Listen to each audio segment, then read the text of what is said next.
ఇవాళ కేంద్ర కేబినెట్ విస్తృత స్థాయి సమావేశం జరగనుంది. త్వరలో లోక్సభ ఎన్నికలు జరగనున్న నేపథ్యంలో ఈ సమావేశానికి ప్రాధాన్యత సంతరించుకుంది. ఉదయం 10 గంటలకు సుష్మా స్వరాజ్ భవన్లో జరిగే ఈ భేటీలో ఎన్నికల సన్నద్ధత సన్నాహాలపై చర్చించనున్నారు. అలాగే విజన్ ఇండియా 2047 అంశంపై ప్రజెంటేషన్ ఇవ్వనున్నారు.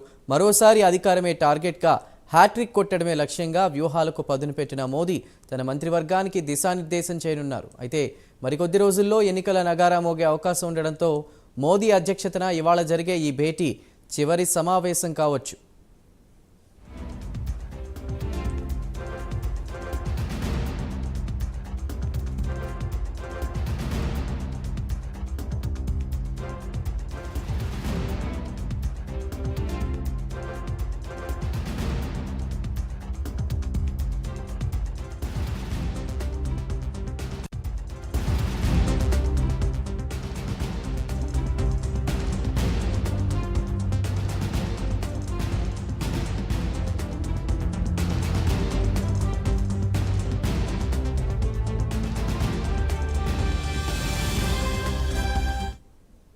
ఈరోజు కేంద్ర కేబినెట్ విస్తృత స్థాయి సమావేశం జరగనుంది. త్వరలో లోక్సభ ఎన్నికలు జరగనున్న నేపథ్యంలో ఈ సమావేశానికి ప్రాధాన్యత సంతరించుకుంది. ఉదయం 10 గంటలకు సుష్మా స్వరాజ్ భవన్లో జరిగే ఈ భేటీలో ఎన్నికల సన్నద్ధత సన్నాహాలపై చర్చించనున్నారు. పూర్తి వివరాలు మా ప్రతినిధి సిరాజ్ అందిస్తారు. సిరాజ్, ప్రధాని మోడీ ఆదివారం తన అధ్యక్షతన కేంద్ర మంత్రి వర్గ సమావేశాన్ని కొనసాగనుంది. అయితే రెండోసారి తన ప్రభుత్వ హయాంలో ఇదే ఆఖరి కసరత్తు అని కూడా చెప్పుకోవచ్చు. అంటే కీలకమైన ప్రభుత్వ విధానం, అదేవిధంగా పాలనాపరమైన సమస్యలపై కేంద్ర మంత్రి మండలిలో ప్రధాని మోడీ ఎప్పటికప్పుడు సమావేశాలు నిర్వహిస్తున్నాం. అంతేకాకుండా పరిపాటిగా జరుగుతున్నప్పటికీ కూడా ఆదివారం నిర్వహిస్తున్న సమావేశం కొద్దిగా కీలకంగా సంతరించిందని చెప్పుకోవచ్చు. అయితే లోక్సభ ఎన్నికల నేపథ్యంలో రాజకీయ ప్రాధాన్యం కూడా సంతరించిందని చెప్పుకోవచ్చు. అయితే ఏప్రిల్ మే మధ్య కాలంలో లోక్సభ ఎన్నికలు జరుగుతాయని చర్చ కూడా కొనసాగుతుంది. అయితే 2 వారాల్లో కూడా ఎన్నికల షెడ్యూల్ ఆ ఎన్నికల కమిషన్ కూడా ప్రకటించే అవకాశాలు ఉన్నట్టు కూడా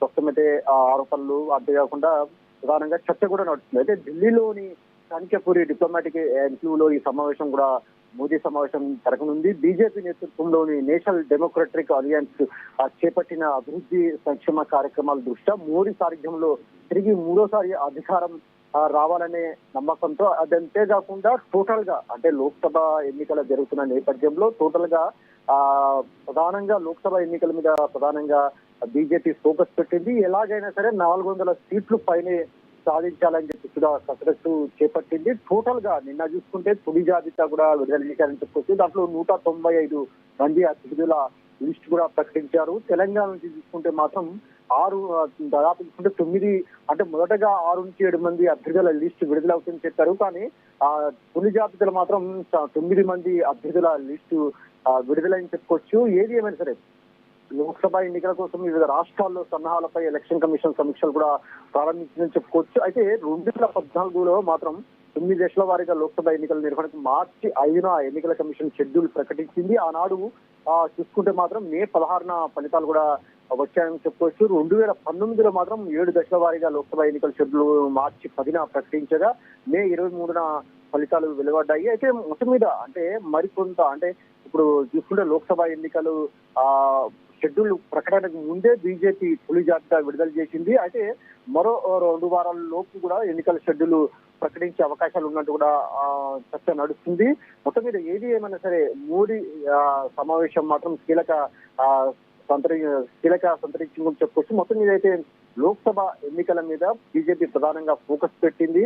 అయితే ప్రధానంగా ఏవైతే ప్రతిసారి ఊడిపోతున్న స్థానాలు ఏవైతే ఉంటాయో అక్కడ అభ్యర్థులను అంటే గెలుపు గుర్రాలకే టోటల్ గా ఫిల్టర్ చేసి అక్కడ గెలుపు గుర్రాలకే అవకాశం ఇస్తుందని చెప్పుకోవచ్చు. టోటల్ గా అంటే మరోసారి కూడా అధికారంలో రావాలని చెప్పి కూడా బీజేపీ ప్లానింగ్ చేస్తుంది. అంతేకాకుండా ప్రధానంగా లోక్సభ ఎన్నికల మీద కూడా ఫోకస్ పెట్టిందని కూడా చెప్పుకోవచ్చు.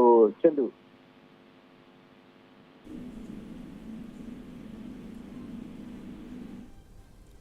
Right Siraj, thank you.